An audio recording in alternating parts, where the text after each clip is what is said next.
مسیحی رومیوں کی سرحد پر مسلمان مشغول جہاد تھے۔ 14-15 سال کا ایک نوجوان مجنونانہ انداز میں چیخ رہا تھا، اے آئینہ مردیا تو کہاں ہے؟ اب تیری فرقت مجھے گوارا نہیں۔ اہل قافلہ حیران تھے کہ اس کو یک بیک کیا ہو گیا۔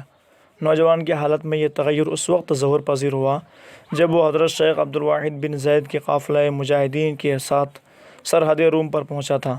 وہ راتوں کو متواتر جاگتا رہتا اور نمازیں پڑھتا، دن کو روزے رکھتا، رفقا اور ان کی سواریوں کی خدمت کرتا۔ سرحد پر پہنچنے کے بعد ایک رات اس پر غنودگی طاری ہوئی تو کیا دیکھتا ہے کہ ایک آنے والا آیا اور اس نے کہا، آئینہ مردیا تیرا انتظار کر رہی ہے، چلو اس کے پاس چلیں۔ وہ نوجوان کو لے کر ایک خوبصورت باغ میں داخل ہوا جہاں صاف شفاف نہریں جاری تھیں۔ نہروں کے کنارے حسین و جمیل لڑکیاں زیور اور لباس میں آراستہ موجود تھیں۔ ان لڑکیوں نے جب نوجوان کو دیکھا تو باہم سرگوشی کرنے لگی، یہ آئینہ مردیا کا شوہر ہے۔ نوجوان نے پوچھا، تم میں آئینہ مردیا کون ہے؟ جواب ملا، ہم سب تو اس کی کنیز ہیں۔ نوجوان اور آگے بڑھا تو پہلے باغ سے زیادہ مرصع خوبصورت باغ ملا جہاں دودھ کی نہر جاری تھی۔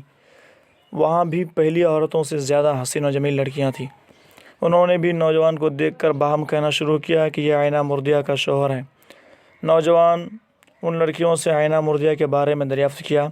انہوں نے بھی وہی بات کہی کہ ہم سب اس کی خادمائیں ہیں، آپ اور آگے تشریف لے جائیں۔ نوجوان آگے بڑھا تو اسے تیسرا باغ ملا اور اس باغ کی خوبصورتی دونوں باغوں سے زیادہ تھی۔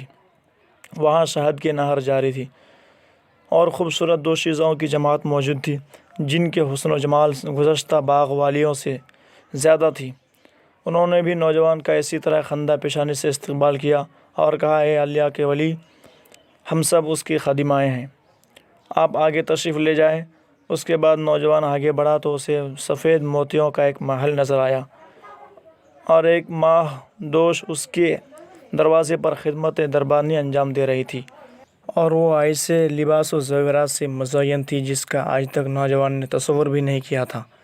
جب اس دربان خادمہ نے نوجوان کو آتے ہوئے دیکھا تو بادب استقبال کیا اور خیمہ کے اندر جا کر آئینہ مردیا کو آمد کی خبر دی۔ اس کے بعد نوجوان خیمہ کے اندر داخل ہوا تو وہاں دیکھا کہ سونے کا مرصع تخت بچھا ہوا ہے اور اس پر ایک حسن و جمال کی ملکہ متمکن ہے۔ نوجوان اسے دیکھتے ہی مفتون ہوا، اس نے استقبال کیا اور کہا، مرحبا اے اللہ کے ولی، ہمارے پاس آپ کی آمد کا وقت قریب ہے۔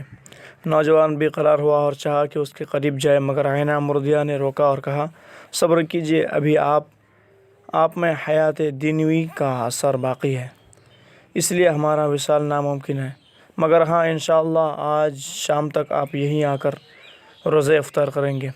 نوجوان اس خواب سے بیدار ہوا تو اس کی حالت متغیر تھی، سکون و چین غائب، صبر و رخصت دیوانوں کی طرح پکارتا پھرتا، اے آئینہ مردیا تو کہاں ہے؟ تمام رفقائے جہاد اور اس نوجوان کی یہ حالت سے متفکر تھے۔ یہ وہی نوجوان ہے کہ ایک دن جب حضرت شیخ عبدالواحد بن زید رضی اللہ تعالیٰ عنہ نے اپنے رفقا کی ہمراہ جہاد کی تیاری کی اور آپ نے فرمایا، جہاد کے فضائل میں قرآن مجید کی 2 آیتیں تلاوت کی جائے۔